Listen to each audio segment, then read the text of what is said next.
Hello Anca, you're the Executive Director of the European Patients Forum and as such one of the leading voices of civil society and public health in Europe. Thanks so much for taking the time today. Thank you for the invitation. Maybe before we jump into the topic AMR today, what brings you to Gastein? The community, I think, first and foremost, and it's a place to get out of the day-to-day and think in different boxes, outside of the different boxes.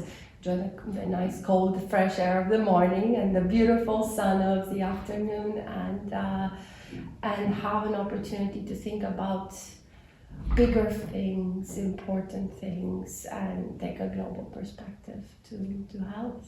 Okay, great. Yeah, no, indeed, we're very lucky this year with the sunshine. Oh, yes. Compared to last year, certainly. Then to get into our topic, antimicrobial resistance, we had you were part of a very interesting panel discussion yesterday, and I want to start with, are we worried about the right things when talking about antimicrobial resistance? I think we are, but perhaps citizens are not, and perhaps society as a whole is being a little bit complacent about antimicrobial resistance and about the fact that we're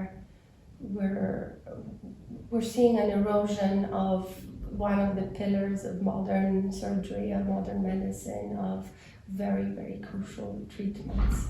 So the prospect of a post-antibiotic era is real?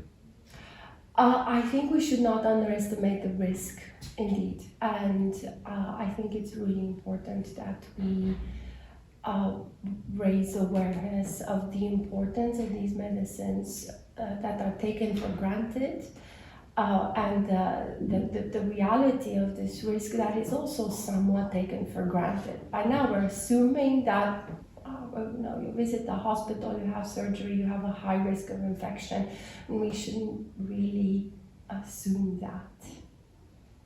We should be very, very worried about that. Oh yeah, we are. But we are here in Gastein, and we are talking about it. Now we need to take that back home to our constituencies. We need to take it back to the wider audiences. We need to take it to the media. We need to take it to the citizens and even to the everyday patients who may not be aware of it. Yeah, speaking of patients, you're of course the Executive Director of the European Patients Forum. What can patients do themselves? Is there anything they can do to help tackle the problem as a whole, or at least to protect themselves?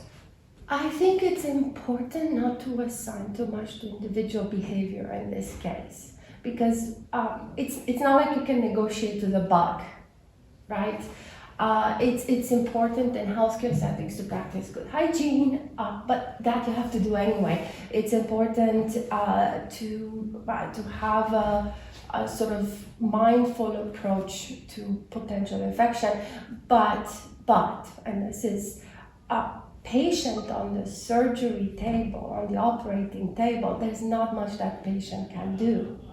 And it's very important to recognize that this is not a behavioral issue, it is a systemic issue. Okay, to address that systemic issue, we know we have to do something, but what do we need to do right now? What is maybe the most priority action that we need to implement? There has been progress. Okay, we have to look at things in context. From a One Health perspective, we do know that there is significantly more prudent use in primary care of antibiotics. There is better pharmacy dispensing and prescription control. There is a lot less veterinary antibiotic use, at least in Europe. So there has been progress on the systemic side. And I think that generally the community use of antibiotics it's on a positive trend.